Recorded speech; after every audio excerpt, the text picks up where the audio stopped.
Bonjour les poissons, j'espère que vous allez bien. On va découvrir ensemble vos énergies pour la deuxième quinzaine de novembre du 16 au 30.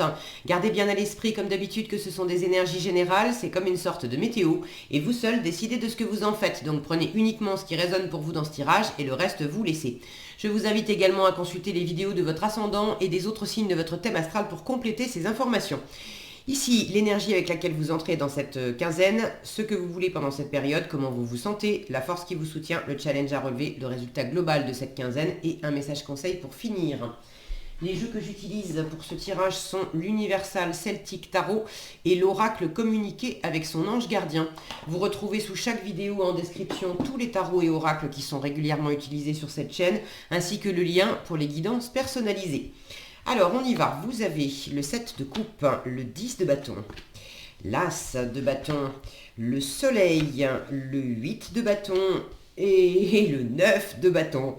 Bon, vous allez être occupés, les poissons, pendant cette quinzaine. Beaucoup de bâtons, 4 bâtons sur 6 cartes. Les bâtons, c'est de l'action.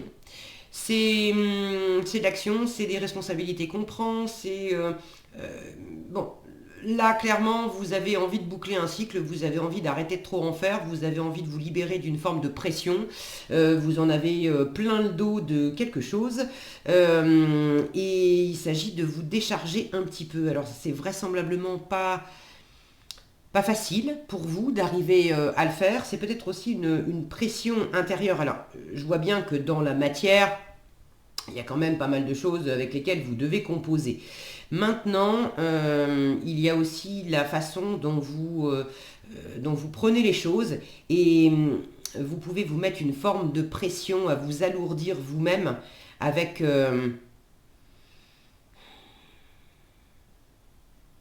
avec peut-être avec l'entourage, comme si quand on se compare aux autres, quand on cherche à faire à la place des autres, il y a quelque chose qui n'est pas en place. Et plus vous allez vous connecter à votre force intérieure, à être vraiment dans votre pouvoir personnel et dans votre rayonnement personnel, de briller aussi en vous disant ok, je fais plein de choses et il peut y avoir des contraintes, etc. Mais de vous focaliser sur le plaisir, sur le fait d'être pleinement vous, à votre place. Ce soleil, là, je vous en reparlerai. Plus ça peut faire pencher la balance aussi. Il y a probablement une attitude aussi qui vient de vous, une attitude où vous vous mettez sur la défensive, vous voulez trop en faire peut-être pour aller prouver quelque chose aux autres. Et ça, en fait, ça vient de vous et ça vous pèse. Alors, je vous reparlerai de tous ces bâtons. Vous démarrez la quinzaine avec un 7 de coupe. Vous avez des options, vous avez des choix, vous avez des possibilités. Vous êtes peut-être aussi, c'est peut-être pour ça que ça vous pèse autant, il y a le fait d'avoir beaucoup de choses à faire, beaucoup de responsabilités à prendre, et avoir l'impression qu'on en a plein le dos et qu'on sait plus comment se débrouiller pour arriver à tout faire. Mais c'est peut-être un ressenti, parce que devant le 7 de coupe, on peut se sentir un peu tétanisé, à être dans une espèce de fantasme, à observer. On est passif, on observe les différents choix, les différentes possibilités, ce qui nous plaît, on est devant la vitrine du magasin, on observe toutes les belles choses qui brillent à l'intérieur et qui nous plaisent. On ne sait même pas qu'est-ce qui va nous aller, qu'est-ce qui va pas nous aller, est-ce que ça nous plaît là tout de suite maintenant, et puis est-ce que ça nous plaira encore dans 6 mois, on ne sait pas.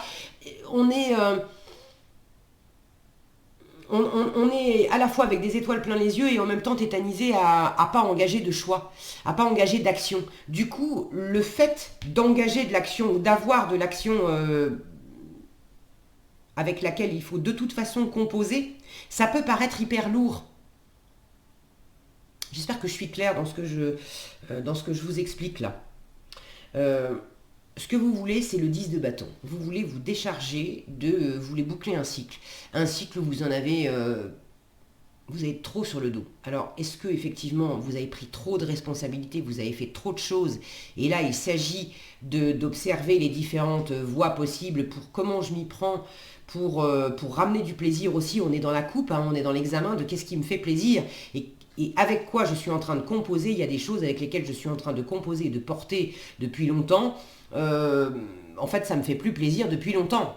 Je suis peut-être en train de faire les choses à la place des autres. Et dans quelle mesure j'ai l'impression de porter un fardeau sur mes épaules, mais le fardeau, c'est que je n'arrive pas à choisir, je n'arrive pas à voir où est-ce que je me fais des illusions et où est-ce que je peux compter sur moi, compter sur la situation, où est-ce que ça me porte vraiment. Là, vous en avez marre aussi d'avancer quelque part un peu à l'aveuglette. Regardez cette carte. Vous en avez marre d'avancer à l'aveuglette, à faire un exercice d'équilibre. Et regardez derrière, on a des arbres qui font la gueule en fait. Donc là, il y a l'idée, j'en ai marre d'avancer dans un environnement où j'ai pas de visibilité et où je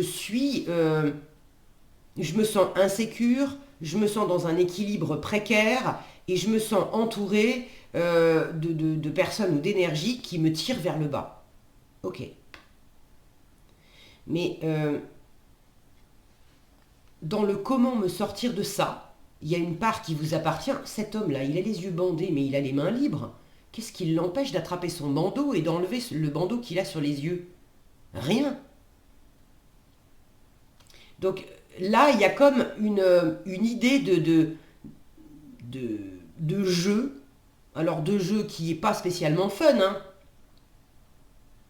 Mais comme si c'était entendu que bien sûr, je vais garder mon bandeau sur les yeux pour me prouver que je suis capable de ne pas perdre mon équilibre au milieu de ces poteaux là, au milieu de cet environnement qui est pas très fun, comme pour prouver à mon environnement aussi que je suis capable de le faire.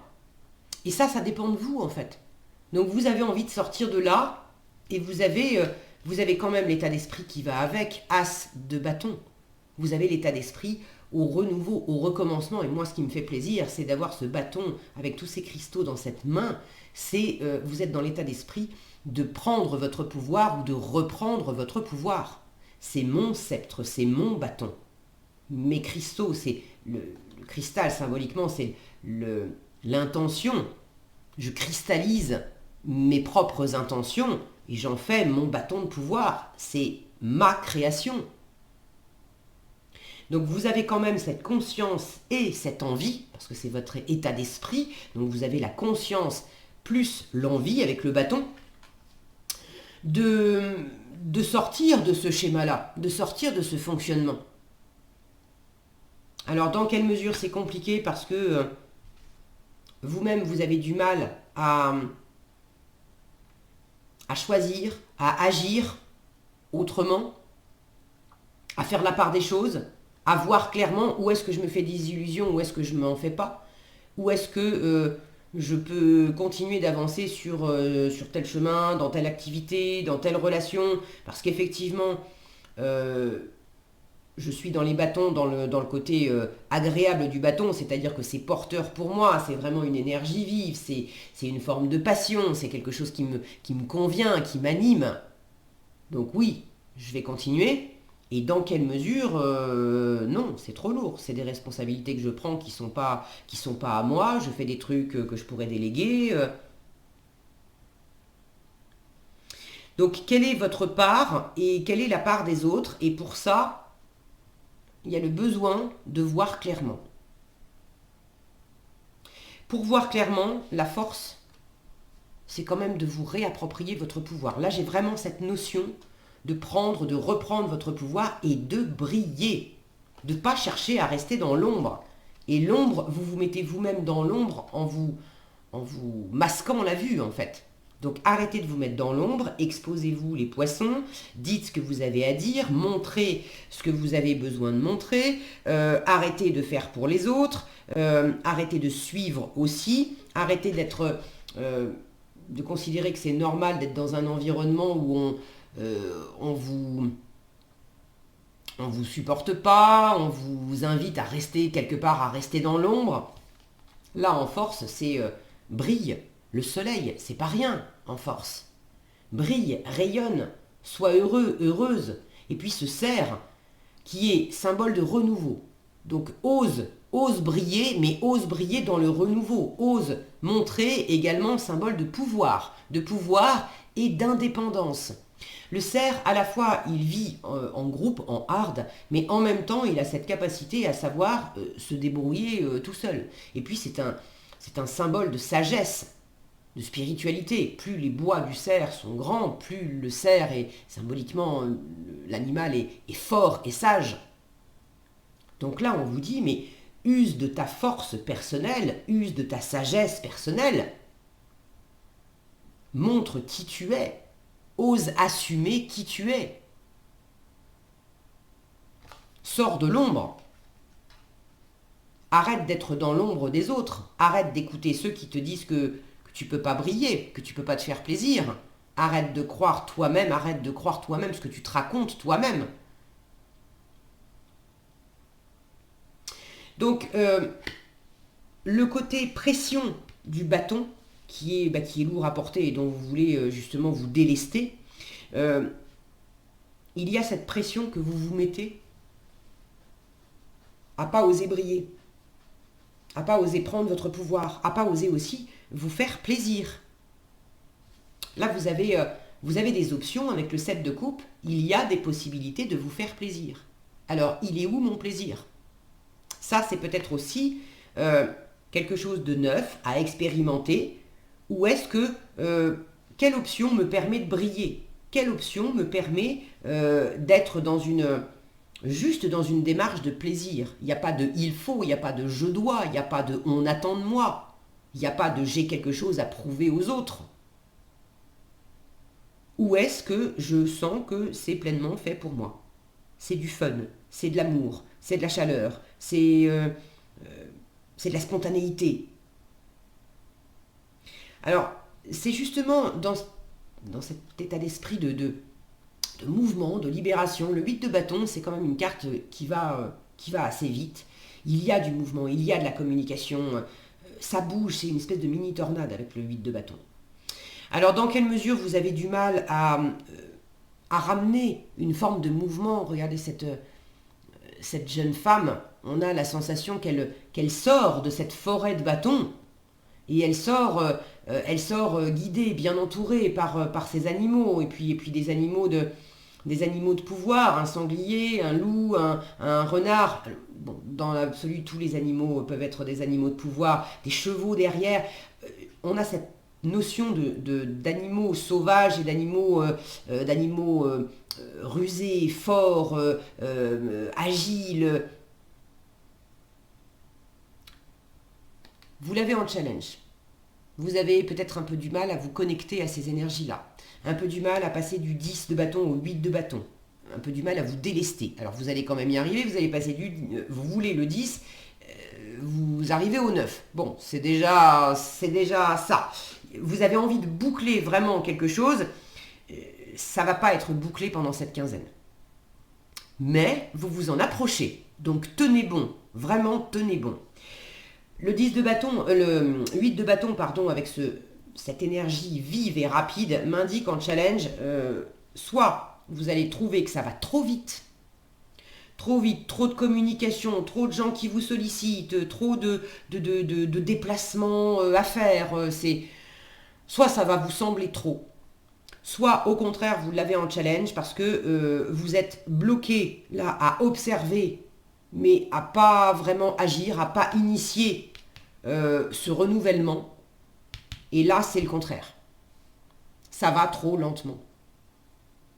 Vous aimeriez vous sortir d'une situation, mais il faudrait passer la seconde. Et là, vous avez du mal.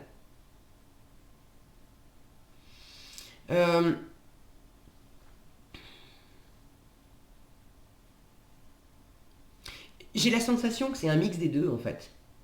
C'est pour ça que je vous parlais, je ne sais pas si j'ai été bien claire au début, j'ai la sensation que vous allez sans doute vivre des choses comme étant comme un tourbillon, où ça va trop vite, où il y a trop de trucs, où on vous sollicite trop, on vous fait trop de demandes.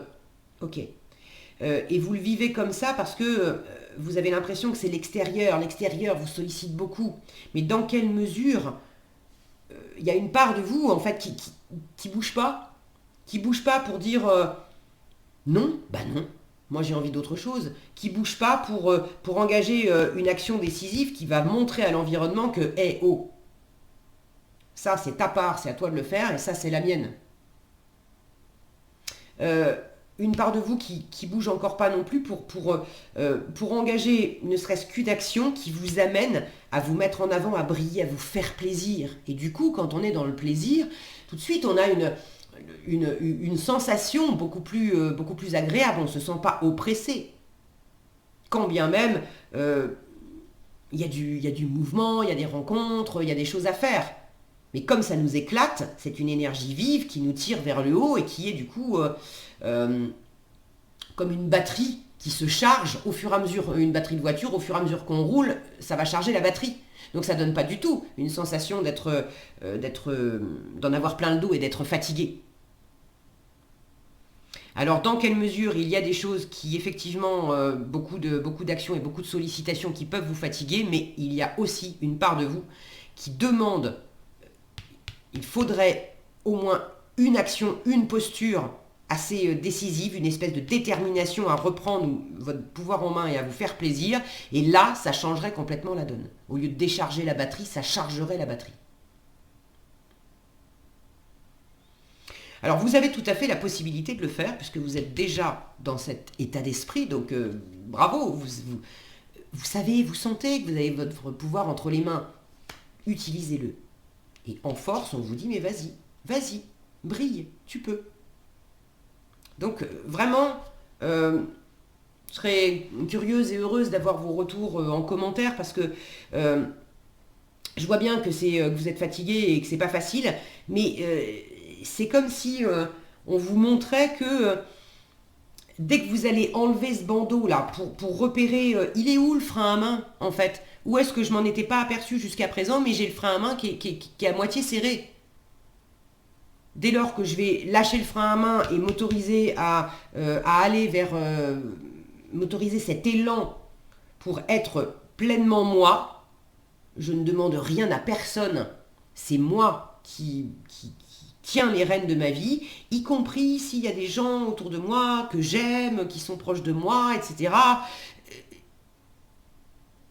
Il n'y a personne d'autre que vous qui peut opter pour cette posture-là. Personne. Même des gens bien intentionnés autour de vous, personne ne peut lever ce bandeau à votre place et arrêter de s'en mettre plein le dos comme ça. Vous allez me dire, bah oui, mais mon patron, il exige beaucoup de moi, ou ma famille me sollicite beaucoup. Dans quelle mesure vous avez besoin d'apprendre à poser des limites et à dire non? Et ça dépend de vous. Donc ne vous laissez pas abattre les poissons. On vous dit de tenir bon là aussi.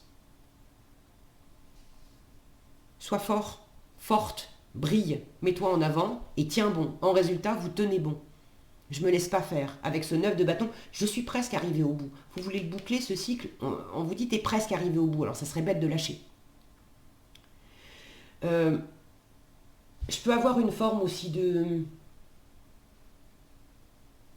un peu de méfiance. J'ai ce petit personnage là qui est caché derrière un arbre.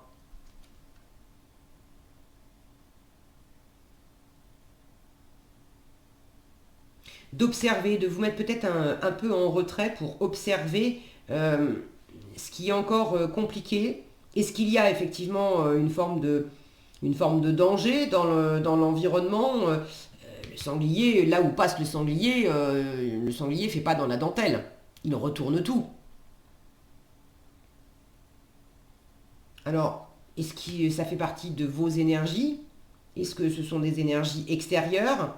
Mais d'avoir cette posture d'observation, de ne pas lâcher l'affaire, et d'avoir un côté aussi un peu malin, de ne pas participer à ça en fait. Et d'une, de ne pas vous laisser faire si effectivement on vous malmène, mais d'avoir cette posture aussi en vous, d'observer comment vous pouvez justement, en arrêtant de vous impliquer dans ce qui ne vous plaît pas, comment vous pouvez justement initier quelque chose de neuf, faire un pas de côté et repartir sur une voie qui vous convient mieux. Bon, conclusion, ne lâchez pas l'affaire, vous êtes presque au bout de quelque chose les poissons. Regardez, le conseil de votre ange gardien, utilise ma force pour cheminer. Là, l'univers vous dit, t'es vraiment pas tout seul. J'ai choisi d'être à tes côtés parce que je sais que je peux t'aider à réaliser ta mission de vie. J'ai les outils et les connaissances. Il ne te reste plus qu'à les demander. Jamais je ne baisse les bras devant toi. Tu ne me déçois jamais. Au contraire, je peux voir comment tu travailles dur en ce moment. Je peux voir comment tu travailles dur en ce moment pour faire de ton mieux et j'en suis fière. C'est le temps d'utiliser ma force pour t'aider à avancer. Donc cette inspiration-là, appuyez-vous sur votre ange gardien, si ce n'est pas dans votre grille de valeurs de dire ange gardien, remplacé par le mot qui vous convient, mais vous n'êtes pas tout seul, il y a une espèce de force invisible qui vous soutient. Voilà ce que j'avais pour vous les poissons, j'espère que cette vidéo vous sera utile. Si elle vous a plu, je vous invite à la liker, la partager, la commenter. Et pour être averti quand je publie de nouvelles vidéos, il suffit de vous abonner et d'activer la cloche des notifications. Prenez bien soin de vous, passez une agréable quinzaine et je vous dis à bientôt dans un prochain tirage.